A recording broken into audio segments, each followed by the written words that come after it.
We've, over many weeks, been looking at different aspects of the Curraghs Wildlife Park. In the last season, we've come to one of the very, very entertaining parts, the penguins. Everybody loves penguins. We should talk about the water, though. First of all, I know it comes up all the time, so let's just deal with that straight away. Yes, it's a bit green from the algae. As I was explaining to you, Paul, putting chlorine into a pool is really the only sort of guaranteed way to get rid of algae. But it's not really acceptable to let penguins swim in a chlorinated pool. You know yourself, if you go into the swimming pool, your eyes nip a bit.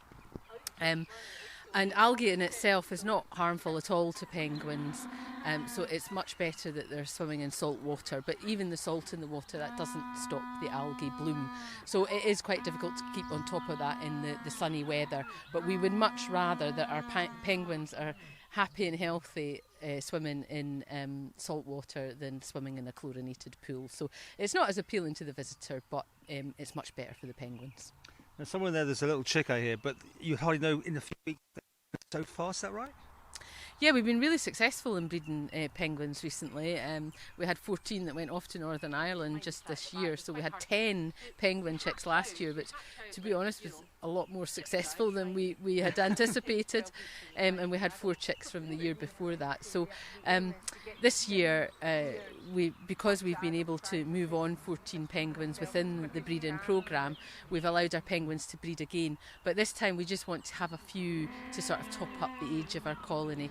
We're up at 35, back down to 21, and we've got 3 chicks this year, so that should put us up to 24. We're having a little bit of a fight there. You can't say it, but you can hear it. That's the one. I think there's a little bit of a tiff going on there. So yeah, we'd be back up again to a nice number for our pool. Now here we are. Sorry, in the summer, they're out here having a low time, but aren't penguins maybe in the snowy conditions, really? No. There's 18 different species of penguin, and you'll find them all in the southern hemisphere. So the general rule is the larger the species, like the emperor or the king penguin, they're far south in the colder Antarctica region, but the species get smaller as they go further up towards the equator. And the Humboldt penguin that we have here, is found in South America off the coasts of Chile and Peru. So it's actually quite warm there, and it can get up to 40 degrees centigrade in the beaches there. So they're actually adapted to deal with that heat.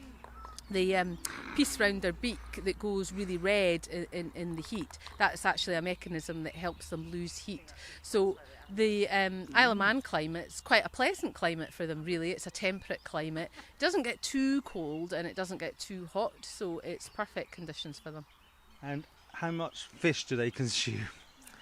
Yeah, I mean, they're fed twice a day. Sprats, they get fed, so it's about nearly 2 buckets. It's about the bucket's about two-thirds full, and they get that twice a day. So they'll consume quite a lot of fish. Because they'll eat as much as they can get. Or was that just a myth? They'll eat quite a lot.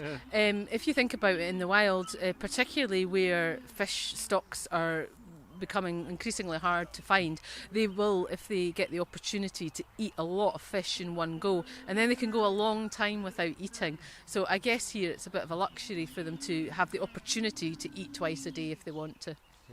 Well, I hope you've enjoyed the series. We've had a fantastic time here. We've got a great summer ahead, and as always, just remind people when you can come up and have a look. We're open every day from 9:30 to 5 o'clock. Last admissions at 4 o'clock.